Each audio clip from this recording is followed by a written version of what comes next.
Get your free copy of the complete tutorial at www.teachucomp.com/free.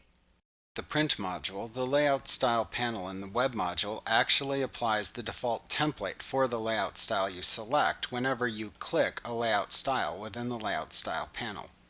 If you expand the layout style panel and the template browser panel, you can see the default template for the selected gallery style is applied if you click to choose a layout style within the layout style panel.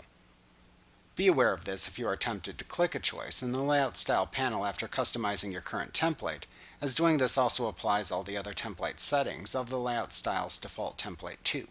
Also, anytime you click to apply a template from a layout style category folder within the template browser panel, the associated layout style is also selected within the layout style pane.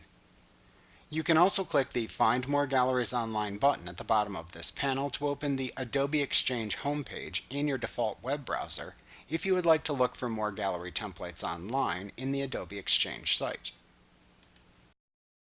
Like what you see? Pick up your free copy of the complete tutorial at www.teachucomp.com/free.